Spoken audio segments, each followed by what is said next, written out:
monorail atau tidak, layaknya monorail atau tidak, itu di planning stage.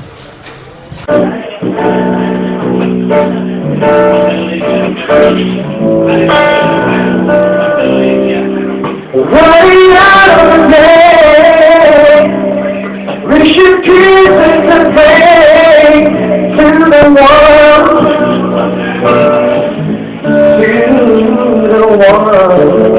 how told you lately that I love you,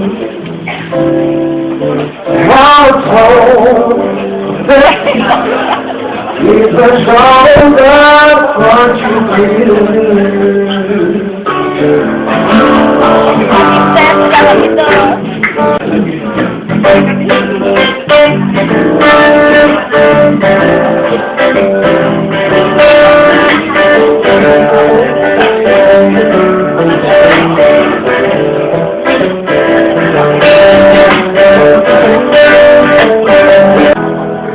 Just leave the reason by the baby.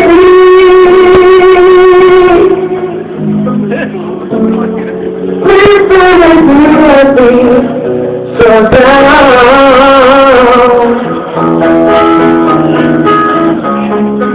It has a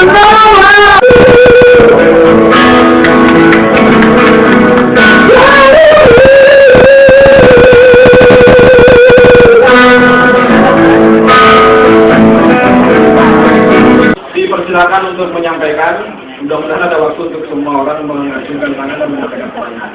Terima kasih banyak sudah meluangkan waktu untuk hadir di Cafe Histologi malam ini.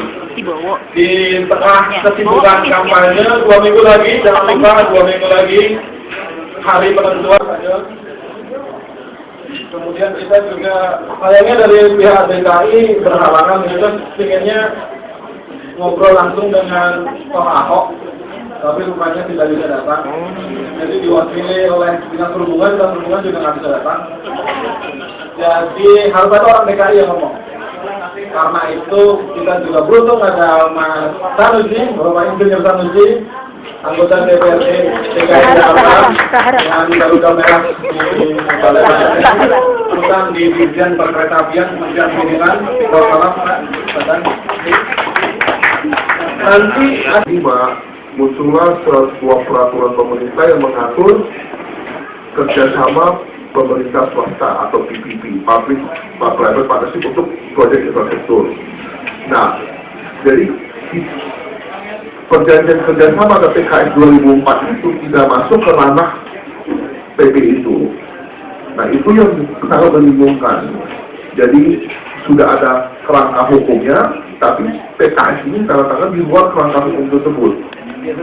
PKI mengundang tim konsultan Bappenas untuk memberikan masukan penyesuaian apa yang dapat kita lakukan bersama secara win-win supaya PKS tahun 2004 itu dapat kita adendumkan dan berjalan untuk tahun 2014. 10 tahun kemudian masuk setelah mendapatkan pengertian verbal dari Pemprov DKI bahwa ini memang maunya dihidupkan kembali, diteruskan.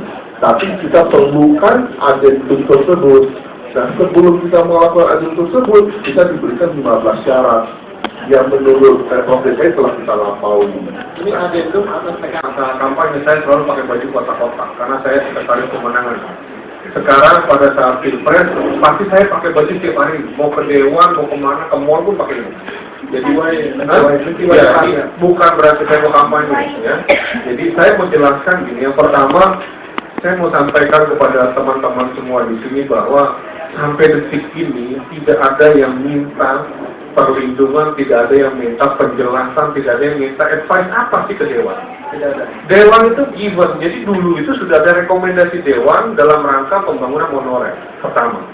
Dan kedua, SPJMD Gubernur, Pak Jokowi mengatakan yang pertama untuk transportasi, dia akan melakukan meningkatkan road ratio. Pelebaran jalan di mana? Yang pertama. Yang kedua, meningkatkan moda transportasi massal. Itu dalam SPJMD. Yang ketiga, manajemen traffic. Yang misalnya ganjil genap, ERP, dan macam-macam. Kemudian, kita bicara saat ini tentang monorail yang sekarang menjadi bahan pembicaraan. Yang saya kaget adalah kenapa di groundbreaking? Pada saat di groundbreaking itu Pak Jokowi bilang saat inilah argonya jalan. Sementara Bapak menyampaikan tadi, Pak Jokowi belum ada PKS. Ini yang saya belum diteken, belum detail teknisnya belum. Saya ini orang konstruksi, saya tahu kalau groundbreaking itu udah jalan, argo itu udah jalan. Dan itu diundang seluruhnya sampai ayat fatwa datang saat itu. Kalau tidak salah ya DPD. Dipublish di media. Sekarang berhenti jadi ribut. Harusnya mau jalan itu selesaikan dulu persoalan administrasinya. Persoalan yang Bapak bilang itu dan segala macam. Yang saya tangkap adalah, saya ambil contoh. Jadi lebih baik bersama-sama, kemudian ada Dewan bisa memediasi. Kalau kasus ini berlarut-larut, semua warga Jakarta, warga rugi sudah dapat tempat di public transport, investor juga rugi, tidak ada kepastian hukum. Kalau kami dari pusat menyarankan lebih baik dimediasi oleh Dewan.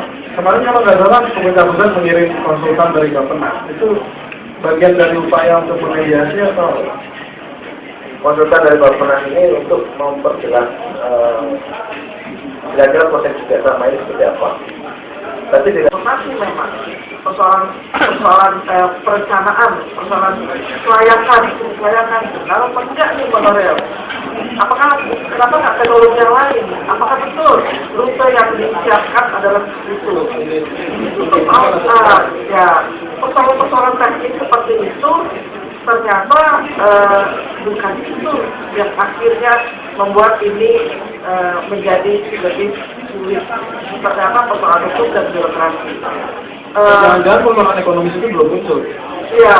Setelah itu saja ada lagi persoalan ekonomi. Kita ingat waktu MRT dulu kan juga seperti itu, sudah groundbreaking.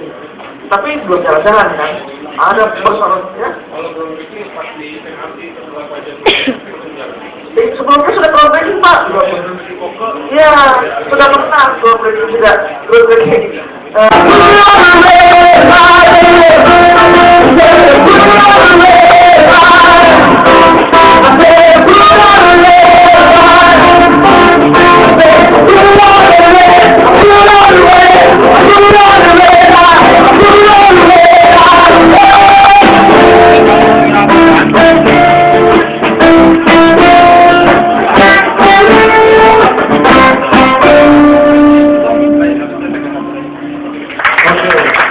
Dengan kata kita yang sudah membuat apa mau dikata?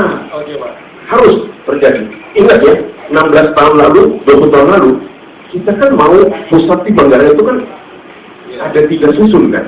Stasiun kereta di mana? Ya, busway melanggar hantam jalur hijau dia, tapi juga ada beres, bisnya bucut dan lain-lain sebagainya. Wah. Itu aja saja. Terima kasih. Terima kasih banyak.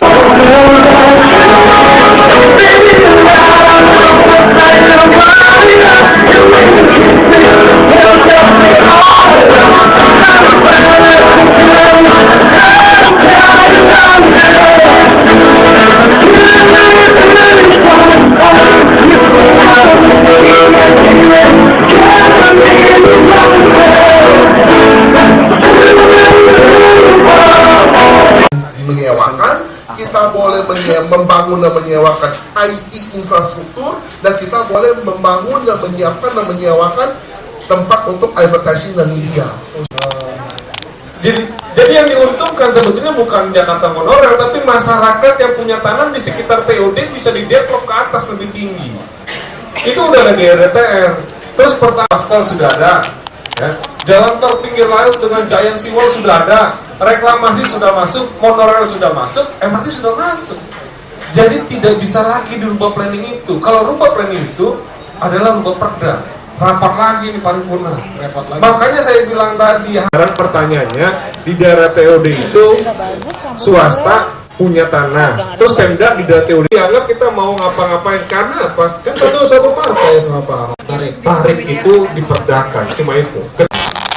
Kalau Pemda terlalu lama mungkin bisa dibuat Pergub dulu sementara, tapi nanti setelah itu tidak lanjut dengan Perda. Oke Bang, terkait dengan kasusnya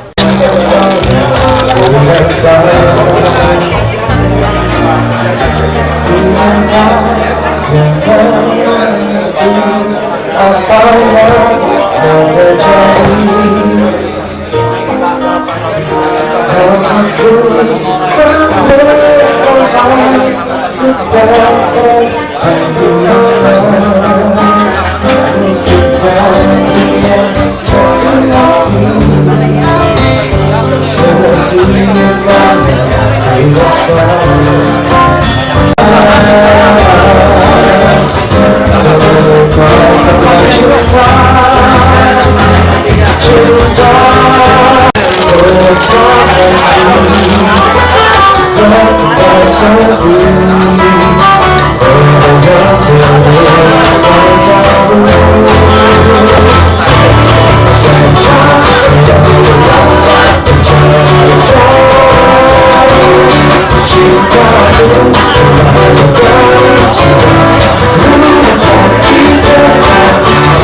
di Pemda juga harus punya pres dong, jangan ngandelin swasta.